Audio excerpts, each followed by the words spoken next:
So if we were in the shoes of Jerry Dipoto and Justin Hollander, how would we attack this offseason? Well, today we're going to tell you just that. Our Mariners offseason plan is coming right up. Colby, hit it.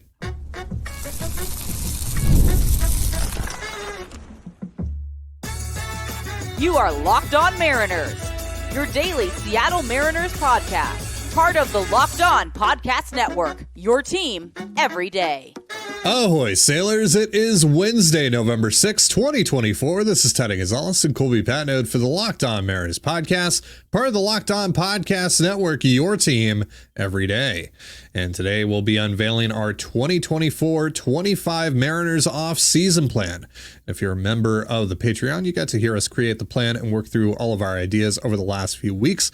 Now we're ready to show off the final product to the public. But before we do that, shout out to our title sponsor today, FanDuel. New customers can place a $5 bet, and you'll get started with $150 in bonus bets if you win your first $5 bet.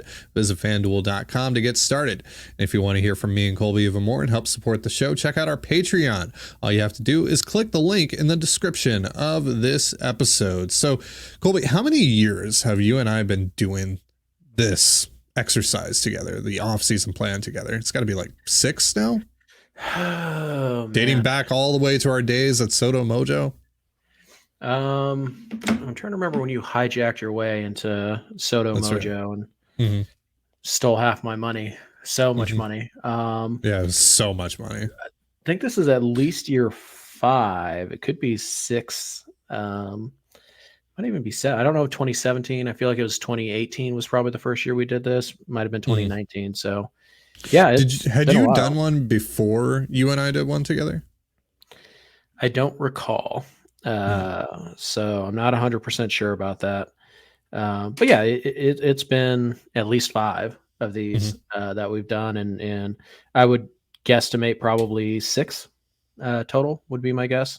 So if you've been following our content over the last few years, you've listened to the show, you know what the deal is here with the off-season plan. But if you're new to this exercise, basically we try to balance reality and fun. So like, we're not going to, sign Juan Soto and sign Alex Bregman. We're not going to do that, but we also want to be able to have at least some fun. So we've given ourselves maybe a little bit more room with the payroll than maybe Jerry Dipoto and Justin Hollander actually have to work with. So Colby, tell us a little bit about that.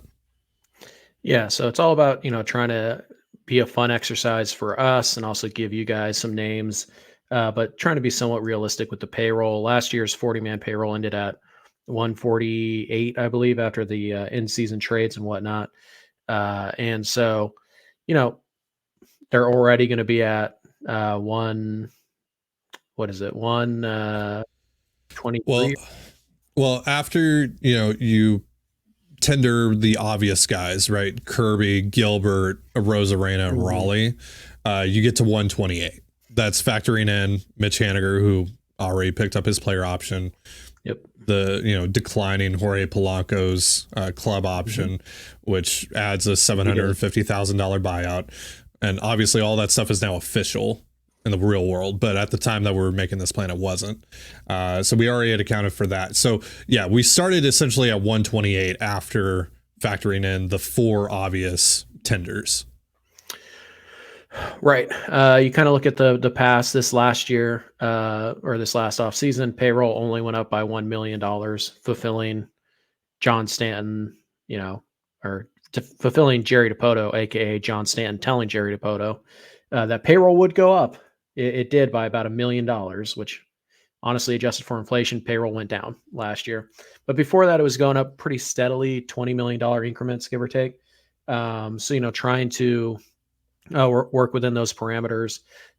We settled on a hard cap of 165.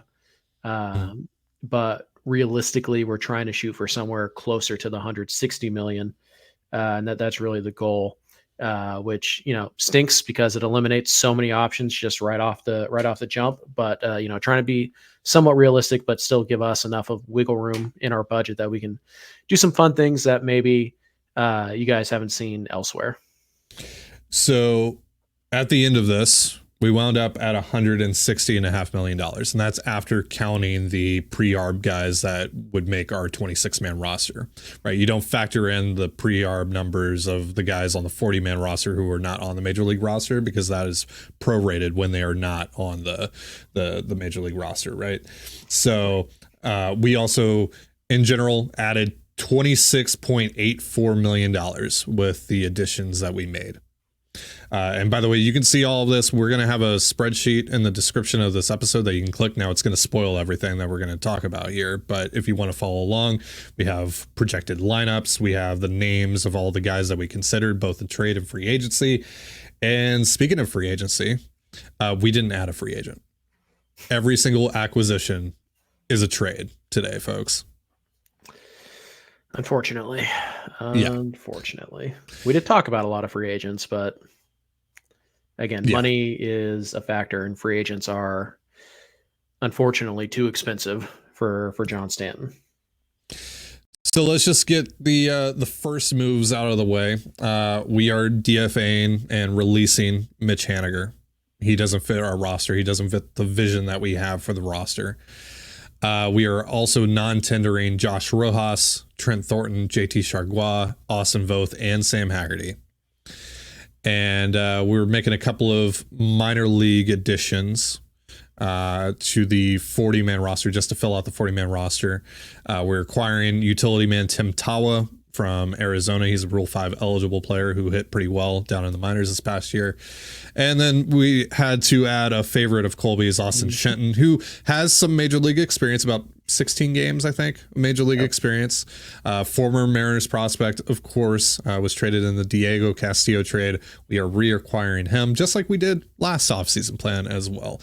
We are acquiring him from the Rays for outfield prospect Carlos Jimenez. Yeah, we had 2 open 40-man spots we wanted to fill. Those are the 2. Now, as it turns out, the Mariners really like Blas Castano, but we didn't know that when we made this deal, when we made this plan. So, but yeah, those are back end 40-man guys. Like I think Austin Kitchens is still on our 40-man in our plan. So, well, I made the executive decision to add Castano to the 40-man in the spreadsheet and move Kitchen off of it. So. Okay, yeah. So see, it's fine. It still works. Yeah. So, all right, we got time here in the first segment to at least go over one trade. So let's do it. We're acquiring Brandon Lowe. We acquired Brandon Lowe, I think, 2 offseason plans ago, or maybe it was a trade deadline plan. I can't remember, but we really like Brandon Lowe. We are trading Jeter Martinez and Tyler Guff to the Tampa Bay Rays, a couple of pitching prospects who are a little ways away from the bigs. Martinez more than Guff, but yeah. Lowe obviously gives us a solution at second base. There are injury concerns here, but he's a guy that provides power that you typically don't get at the second base position. You get him for $10.5 million this year. There's another club option next year as well. So he doesn't just have to be a stopgap. This is kind of a similar idea to Jorge Polanco. We're basically trying that again. Because options are very limited, as we've talked about on this show, at both second base and third base. And you'll see what we're doing about third base here in a little bit. But yeah, Brandon Lowe, Seattle Mariner. Yeah, Ty pretty much said it all. But we've been after Lowe for a while now. The Rays are going to trade him this winter. They're not going to carry his $10 million. They picked it up simply because they knew they could trade him. He might cost more than this. We're just guessing. But again, the Rays, typically they prefer bulk. To just kind of like one true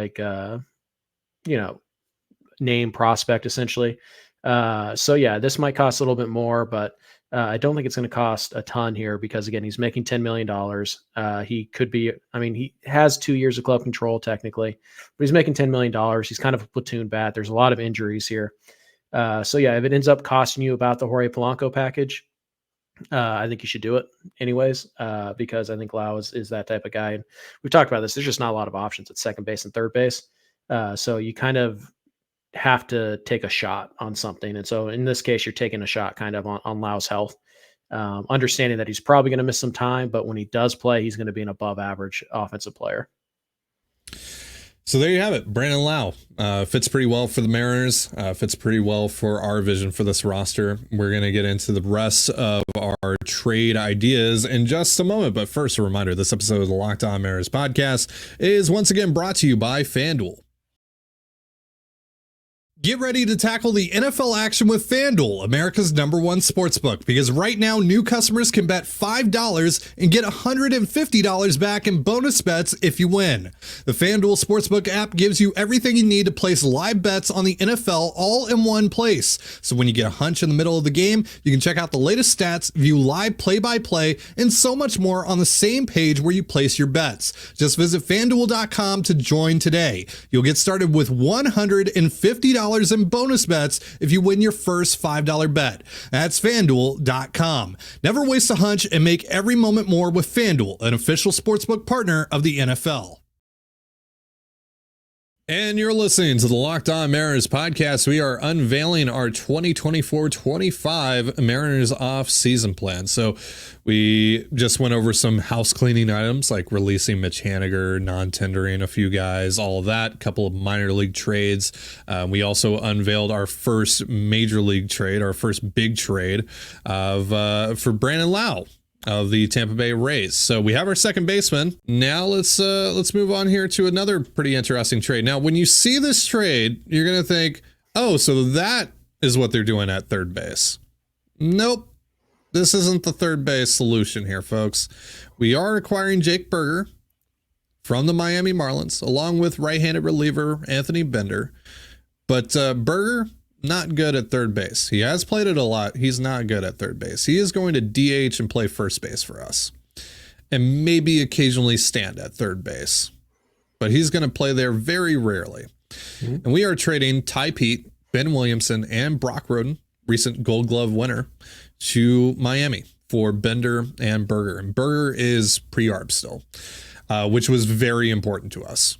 While there are a ton of options at that position that we could have gone after and not traded prospects for, we wanted to spend our resources at second base and third base because the options are so limited at both of those positions. Right. Could we have gone and gotten Justin Turner? Sure. That would have cost us $7 million.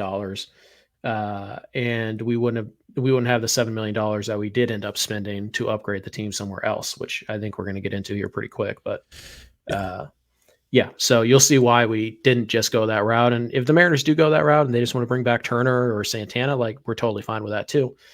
Just eliminates one of the things that we wanted to do, which ended up costing roughly about the same amount that Santana or Turner would. So we decided to go a different direction. And we also get a really interesting reliever in Bender out of it as well. Mm-hmm. Yeah, Burger's, going to hit 250. His on-base percentage is going to be in the low 300s. He doesn't walk a ton. Strikeouts aren't a huge problem for him, but he will strike out some. And he's going to hit, 25 home runs. That's pretty much what he does, 250, 300 with, 25-ish home runs, maybe 30 in a good year. So, yeah, he's first base DH type. He's very Ryan Healy like. So you guys remember Ryan Healy. He's just a good solid hitter. Probably want him hitting 6th or 7th in a good lineup. But he's going to DH mostly. He's going to play some first base as well. And occasionally third base. Part of the plan is to have some flexibility here and at least his ability to go stand at third base for a game or two a month is somewhat valuable. And then Anthony Bender is just kind of your prototypical 7th inning guy with a pretty wicked breaking ball. Ironic since his last name is Bender. He's pretty good at it. So this is a guy that I think the Mariners are going to have interest in. In general, he's only making $1.1 million this year. He helps, give some middle leverage impact to this ball club, what you could need or what you could use. And the sweeper, again, pretty good pitch, not an elite pitch, but a 31% whiff rate on that pitch. And opponents hit 163 with a 272 slug on the sweeper. So Bender, again, kind of more of a 7th inning guy, but maybe he pushes Colin Snyder down to a more regular role. He's not the guy we need to add to the back end of the bullpen to really help out Andres Munoz, but he is a guy who lengthens the bullpen, gives you some insurance in case of, a step back from Snyder or another injury from Gabe Spire or whatever. And you guys remember we non-tendered most of the middle relief options, so we needed to find one. And Bender is making less than all three of the guys that we non-tendered. Yeah, exactly. And he's probably about as good, if not a little bit better than those guys. This is going to be maybe a controversial trade for some of you. It's certainly pricey. This is our biggest trade of the offseason plan.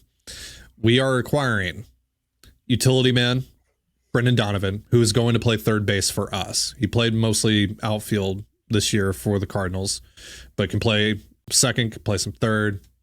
We're also acquiring Ryan Helsley, who's on the last year of his club control, projected to make $6.9 million. Donovan is projected to make 3.6, by the way, by MLB Trade Rumors. We are trading Cole Young to the Cardinals. We are trading Gregory Santos to the Cardinals. And we are trading Logan Evans to the Cardinals. On the Cole Young front, essentially our thought process here is, don't you kind of hope that Cole Young ends up becoming Brendan Donovan? At least with the bat? Yeah, more or less. So you're trading some club control here. Obviously, you're giving up 6 years of Evans and Young, both of whom could and probably will make their major league debut at some point in 2025. And you're giving up 4 years of Santos for just 1 year of Helsley. But this is the type of move you make when you are trying to win a division, when you're trying to go to the World Series. You go and you trade what a player could be for what a player already is. And you make moves like this. So, we saw at the deadline, teams were not willing to trade top 100 guys. Cole Young is very much easily in the top 100, pretty much every publication.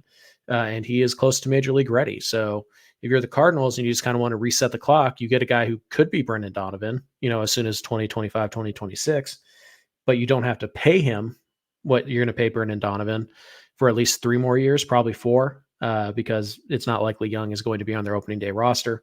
Evans is a pretty interesting pitching prospect. The Cardinals need pitching, more particularly, they need young, cheap pitching. They're already looking to shed some payroll. We know that they're kind of doing a soft step back thing, and they've been shopping Arenado. Good luck to them on that front. They've shopped, they're shopping Sonny Gray. So if they trade one of those two guys, if they're able to move one of those contracts, doesn't make it less likely that they would move Donovan and Helsley. Yeah, probably, but that's why you have to be somewhat aggressive, at least to start, to get there, to grab their attention. So do you want to trade 6 years of maybe Brendan Donovan for 3 years of Brendan Donovan? Yeah, if you're a World Series contender, if you think that's what you're going to be this year, yeah, you probably make that trade. And then Helsley is just the he is in that Andres Munoz tier, and you give 2 of those guys in the back end, who a little bit safer than Santos. So you're trading some club control for safety and just a better pitcher overall. So Helsley and Munoz in the back end of that bullpen. And then hopefully at some point next year, you can also add Matt Brash. Now you've added Anthony Bender. You have Snyder back. You can kind of start to build out this bullpen in the back end and go like, this is a legitimate, 1-2 punch in the bullpen, potentially a 1-2-3 punch in the back end of the bullpen by the middle of the year. And that's not counting guys like Troy Taylor, who you think could take another step forward. So yeah, this is about building a really good bullpen and putting some high floor guys around the infield who, help you right now. And you're going to sacrifice a little bit in the future to do that, because 6 years for Cole Young for 3 years of Brendan Donovan in a vacuum, you'd probably rather have Cole Young. But we don't operate in a vacuum. We're trying to win baseball games in 2025, 2026. Donovan is much more likely to do that for us than Cole Young, even though I like Cole Young quite a bit. Look, this team, as you're going to see, is going to crush right-handed pitching. Lefties is kind of a wait and see, but we do have an answer to that a little bit. At least we think so. We really like this next guy here, Nick Gonzalez, who we are primarily looking to platoon with Brandon Lowe at second. Lau's numbers against lefties, very inconsistent. He has had some success against lefties. He had some success in limited opportunities this year against lefties, but overall, he's probably a guy that needs to be platooned with. And so our weak side platoon option here is Nick Gonzalez, and we are trading Tyler Locklear. So we're trading something pretty nice here for Nick Gonzalez, but he has 5 years left. So you have to come to the table pretty serious here. And Locklear was someone that, especially after adding Berger, we felt we could part with pretty easily. And also kind of fits what the Pirates need right now as well. Yeah, the Pirates, their starting first baseman right now, if like the season started tomorrow, is a guy who probably should be playing like second base or center field, like a freak athlete. Just doesn't profile there, and there's really nobody in their system that makes a lot of sense. The Pirates do have a lot of particular second base prospects that are pretty interesting. Gonzalez being one of them. So I don't think that you're going to, like you might make this offer to the Pirates and they might say, no, Nick Gonzalez is our second baseman of the future. Because he did some nice things this last year. He hit 270. He was a former first round pick. He was linked to the Mariners pretty heavily back in that 2020 draft. I'm pretty sure it was a 2020 draft where Hancock happened to fall to them and they went that route instead. But, this guy, he hits, or he has hit pretty much everywhere. It took him a little while to get going in the big or in the pros. But he's a good, solid player now. Again, he could become your everyday second baseman. Like there's absolutely a path where he plays his way into being that for you. And maybe he's so good this year that you look at Brandon Lau's option and you go like, well, we could just have Gonzalez play second base next year at a fraction of the cost. And so, I like a lot of his profile. There's still some things to work on here. Last year, he didn't hit the ball very hard. He chased a lot. Swing and miss was a bit of a problem. Didn't strike out a ton, but he did swing and miss quite a bit. Didn't really walk at all. So there are some, interesting things in the numbers about Nick Gonzalez. There are some things that aren't so great that you probably have to protect yourself from, but it's just hard to know if the Pirates think of him as, a useful player or they think of him as a key part of their future. We don't know, but they don't have any answers at first base right now. Tyler Locklear would have a good chance to, start for them for a good chunk of 2026 or 2025.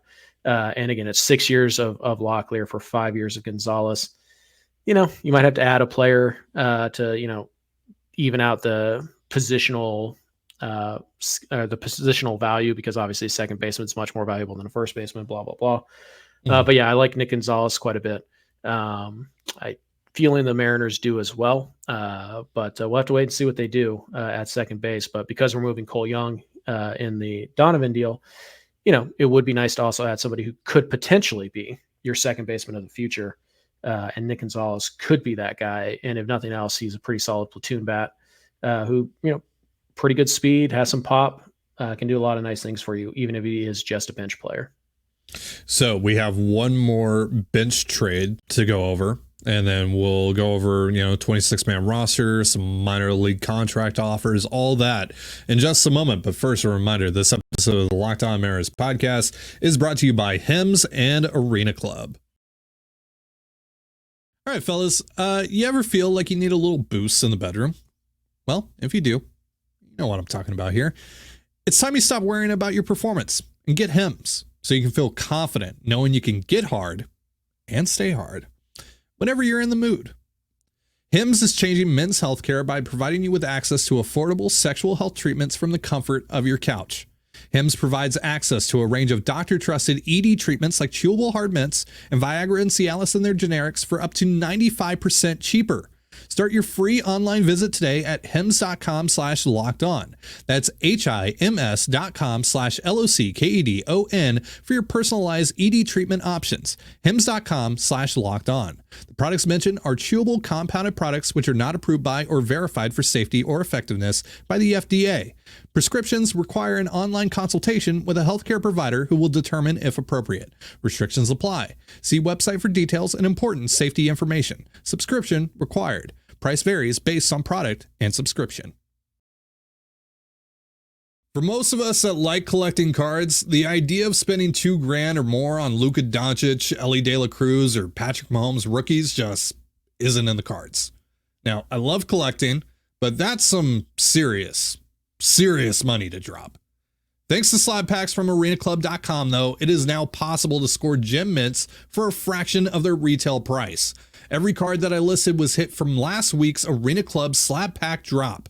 Arena Club is the only repack that provides real value, a complete view of all possible cards, and clear hit rates for each one. Arena Club Slab Packs are revolutionizing the repack game with transparency. After your pulls are revealed, they'll immediately be placed in your showroom for safekeeping, selling, trading, or auction. The Arena Club grading process is accurate, fast, and transparent, with a full grade rationale provided and explanation of how your card was scored. Whether you're buying, selling, trading, or displaying, Arena Club is the card collecting platform you have to check out. Right now, you can get 10% off your first slab pack or card purchase by going to arenaclub.com/lockedonmlb and use the promo code LOCKEDONMLB. That's arenaclub.com/lockedonmlb, promo code LOCKEDONMLB for 10% off your purchase. And you're listening to the Locked On Mariners podcast. We are wrapping up our 2024-25 Mariners off-season plan. We have one more trade to go over. We wanted to add another outfielder, especially because with the way that we have this roster constructed, Luke Raley's probably going to play some first base and DH. That's probably going to be his primary role. Along with Jake Burger, of course. Those guys are going to kind of switch off between first and DH over the course of the year. So we wanted to add a left-handed hitting outfielder. We went over a lot of names, folks, by the way. We had an ideal profile in mind. We wanted someone with like speed and athleticism and could play some defense. And, well, the guy we wound up landing on doesn't really provide that. But he's a good hitter. And he's had two pretty good seasons with the Chicago Cubs the last 2 years. That's Mike Tauchman. Just a veteran left-handed hitter. He's going to get on base. He's going to hit for average. We're trading Ashton Izzy to the Chicago Cubs, right-handed pitching prospect for the Mariners. Tell us a little bit about Tauchman, Colby. Yeah, it's kind of Seth Smith-ian. Like it's there. He's going to be behind, like he's not going to get as many at-bats as Luke Raley. He is very much a bench guy who's going to kind of rotate in when needed. But there is the possibility that, if, for example, Victor Robles falters or whatever, then maybe Raley plays more outfield than we thought, or maybe Tauchman plays more outfield than we thought. So, Tauchman is kind of part of the Victor Robles insurance plan along with Luke Raley, which by kind of extension kind of makes Jake Burger part of the Victor Robles, insurance plan. So yeah, get a guy who at least pretty high floor, like he's going to get on base. He's going to draw walks. He's going to hit for a pretty decent average. We can pretty much bank on those. And then he pairs with Raley, who's more of a power guy, more of an athlete. But yeah, I think most nights, assuming Robles is, pretty good. Obviously, I don't think he's going to be as good as he was last year, but assuming that he's pretty good, most nights the outfield will be what you think it is, and either Burger or Raley will DH and the other one will play first base, and Tauchman will be on the bench most nights. But again, Randy Rosarena is not going to play 162 games. Victor Robles isn't going to play 162 games. Julio's not. Raley's not. Burger's not. And so you're kind of looking for something to rotate this through. And it's like, do you want that to be Dominic Canzone? Do you want to go down that rabbit hole again? Or do you want to have somebody who is like legitimately solid and has done it? He has a floor that you can sink your teeth into. Right. And yeah, and if, by the way, if Dominic Canzone does end up, winning that job or whatever, or he just wows you at some point during the season, it's not like you can't just move on from Tauchman pretty easily. So, yeah, it doesn't necessarily block a guy like Canzone. It just kind of forces Canzone to beat somebody instead of being handed the job. So there's a lot of little things to like about Tauchman, but he's he's the guy on the bench. Late in the game, you need a homer. You're probably going to pinch hit him for for a guy like Robles. You're probably going to do that, or you're going to pinch hit him. Like he's going to be a guy you go to off the bench to face Mason Miller instead of asking one of the righties, instead of asking Jake Burger to try and hit a home run off of Mason Miller. It's like, hey, let's get a guy on base here. Let's go for Tauchman. So, Yeah, Tauchman is a bench player. He's not really even part of a platoon quite yet, but he No. does fill in a couple of different gaps if/when the Mariners need to move guys around to cover for injury or poor performance. So he does fit pretty well. So all of our major league additions are Ryan Helsley, Anthony Bender, Jake Berger, Brandon Lowe, Brendan Donovan, Mike Tauchman, and Nick Gonzalez. And you can also throw Austin Shitton in there as well because he has major league experience. So before we get into the 26-man roster, we do this every offseason plan where we look at major leaguers who we think might sign minor league deals. We just throw out a bunch of offers out there. Like, these are just guys. We're not saying we're signing all of these guys. It's just these are the guys that we would send out minor league offers to that we think could actually sign minor league deals this offseason. So Marco Gonzalez, why not? Patrick Corbin, Caleb Tealbar, Gio Gallegos, Yanni Chirinos, Adam Simber, John Brebbia, Ryder Ryan, Justice for Ryder Ryan, Miguel Castro, Sean Armstrong, Alex Jackson, Bobby Dahlbeck, Tyro Estrada, Joey Gallo, Nick Gordon, Ben Gamble, Edward Olivares, Willie Calhoun, Mariner Killer, and Sam Haggerty. Why not bring Sam Haggerty back? So let's get into the 26-man roster. Our pitching staff. We are keeping Gabe Spire and Taylor Saucedo. We did tender them contracts because, look, they're barely projected to make more than the league minimum, so why not? Then obviously Logan Gilbert, Bryce Miller, Luis Castillo, George Kirby, Brian Wu. Rotation stays intact. And then the bullpen, the righties in the bullpen, that is.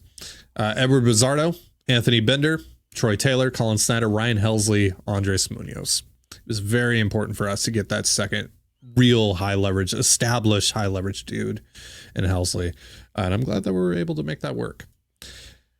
As for the position players, Cal Raleigh, Mitch Garver, Brandon Lowe, Nick Gonzalez, JP Crawford, Julio Rodriguez, Randy Arozarena, Victor Robles, Mike Tauchman, Luke Raley, Jake Berger, Brendan Donovan, and Dylan Moore. Do you have any lineups in mind, Colby? Against lefties, against righties? I think Robles is probably going to get the first crack at being the leadoff hitter against both sides to start the year, and then I imagine Julio probably slides in and hits second, and then after that it's kind of, do what you want. It could be Brandon Lowe could hit third, Cal Raleigh could hit third, but more than likely one of those two guys is hitting third, and then Arozarena, because we don't know exactly how Dan's going to like to do his lineups quite yet, but we know that Scott really liked the balance left, right, or right, left. Didn't really like to stack more than two same-handed bats in a row.